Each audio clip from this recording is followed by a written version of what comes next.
So, Craig, welcome today. I'm super excited to dive into insulin resistance because it is different today versus what it was just 10 years ago. And I want to dive deep into the myths around it and why it's such an important factor in our society today, affecting most everybody, right? Yeah.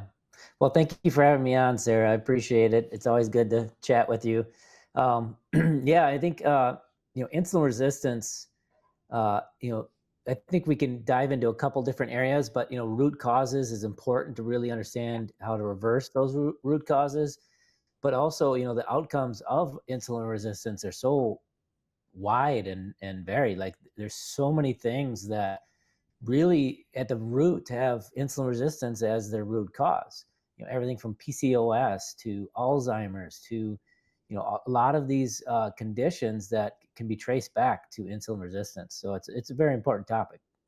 I talk a lot about liver, and you got to love your liver. Well, insulin resistance causes fatty liver disease. And I believe Exactly. over 50% of the United States adults have fatty liver disease. 25% of our children have fatty liver disease. It's not a children's disease. Why is No, it shouldn't this be. becoming a thing? And then you wonder, oh, I'm not eating very much food. Why can't I lose the weight like I could 10 years ago? Or I'm working out and I'm not eating very much and I still can't lose the weight. Well, if you've got insulin resistance at the root cause or any of these other factors, you're not going to get anywhere. So let's get into Yeah. what is the root cause of insulin resistance. Yeah. So if you look at where it originates and where all of this breakdown of the metabolism originates, it all really starts in our fat cells. And so our fat cells, I heard this statistic or fact, gosh, probably when I was like in college, and it didn't really at the time. I didn't realize the impact of it. And this, we all have a certain number of fat cells in our body. Okay, and when we're toddlers, we tend to have this ability to make a lot of new fat cells. And after a certain age, when we're pretty young, we stop making new fat cells for whatever reason. It's just our genetics. We just when we're young, we make lots of new ones, and we get to a certain age, and we just stop really making very many new fat cells, and we just fill up and empty the ones we have. Okay, and at the time, I thought, oh, that's an interesting fact. But then, 20 years later, as I'm studying biochemistry, I realize how important that fact is because it sets all of us up to have what has been coined a personal fat threshold. It's Mm. a threshold where these fat cells that we do have, they're kind of like balloons, right? If you blow them up too much, they could burst and destroy themselves essentially. And so they have a protective mechanism on themselves where the fat cell will actually, when it gets too big, it'll reject insulin. It'll stop, it'll say to the body, don't store any more fat in me. I'm full. And it does that by rejecting insulin. So the insulin resistance itself starts in the fat cells. Yeah. And what happens is if you get too many of your fat cells that are stuffed and inflamed and rejecting insulin, the fat that is in the bloodstream or that you're eating has no place to go because all these fat cells are like, I don't need any more. I'm full. So where does it end up accumulating? In your liver, in your pancreas, around your organs, hanging out in the bloodstream with really high triglyceride levels. That's what ends up happening. That is insulin resistance, and it all originates in the fat cells. And what's really important about this, understanding this concept, is that this can happen when we've had, 105-pound woman who was type 2 diabetic Yeah. because she didn't have many fat cells. Uh, sorry, my puppy needs to come in here and say hi. We love She's dogs. bugging. Uh, but if you have, she was type 2 diabetic, insulin resistant, because she had so few fat cells, they get stuffed quickly. And Right. so she doesn't show it on her body with, excess body fat and weight. but she has all the signs. She had high triglycerides, fatty liver, everything. She had she had insulin resistance, type 2 diabetes at 105 pounds. And then Right. you can have somebody else who's 100 pounds overweight, and yet you look at their blood markers, triglycerides are okay, and everything still looks fairly good, right?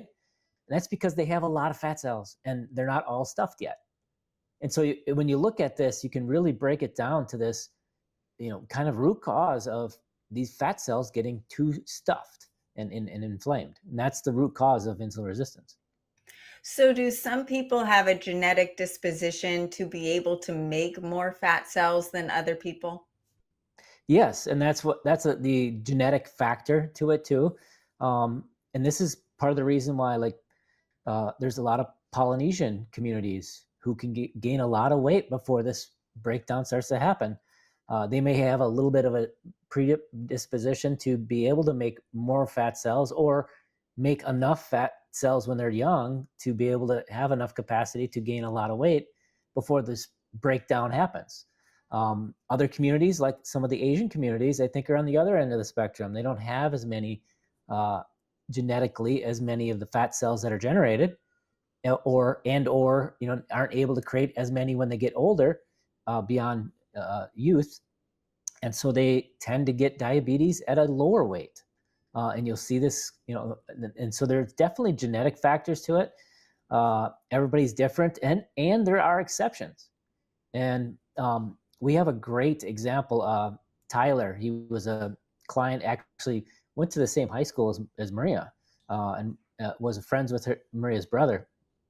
He came to us, and we helped him, just pro bono. Just, we wanted to help him as much as we can, and because he was 645 pounds, Mm. um, and he rapidly lost 100 pounds, and he was doing great.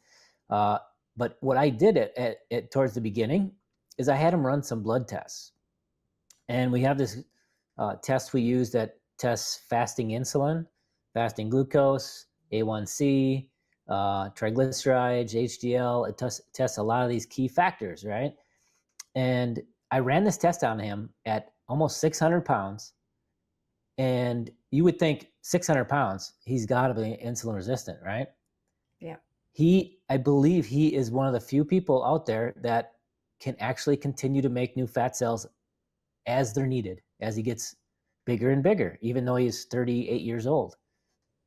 Right. His blood markers, his A1C was 5.6, his triglycerides were 70, his fasting insulin was 3.5.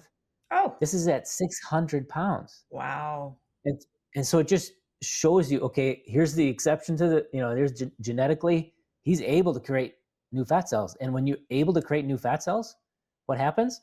You never really get insulin resistant, no matter how much weight you gain, because the fat cells stay small, and you just make new ones and fill those up a little bit, make a new one, fill it up a little bit, and as long as those fat cells stayed happy and small, you didn't get insulin resistance. You didn't have all this metabolic breakdown.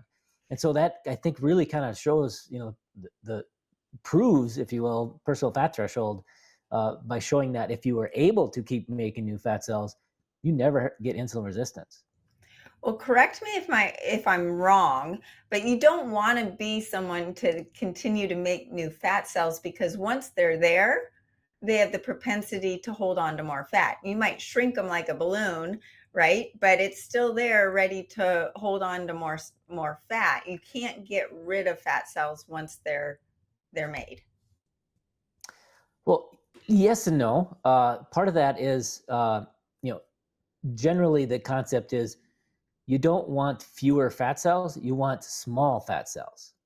You know, you want the fat cells to be small and happy, whether that's, at a lower weight or a moderate weight. Generally, the body is going to, those fat cells can get really, really small. Okay. They can empty out a lot. What it does make you is, if you have a lot more fat cells, it's really kind of a buffer, if you will. And this is one of the reasons that liposuction can be bad, because you're sucking out fat cells and now you're lowering your personal fat threshold. And Mm. so you you will become insulin resistant quicker with weight gain. And so really that gives you kind of a buffer, right? The more fat cells you have, that's the buffer of, okay, I can gain this much weight before I start getting insulin resistant. If Right. you start removing those fat cells now, you can't gain very much weight before this breakdown starts to happen. And so that's, and, like Tyler, obviously, I'm not saying, healthy at any size. He's got lots of health issues as far as like, the weight on his joints and his heart and organs and all this. And he's working very hard to lose that weight. Uh, but it shows you, the power of this, the fat cells to control what's happening in the metabolism. As Right. long as those fat cells are nice and small, your body's pretty happy.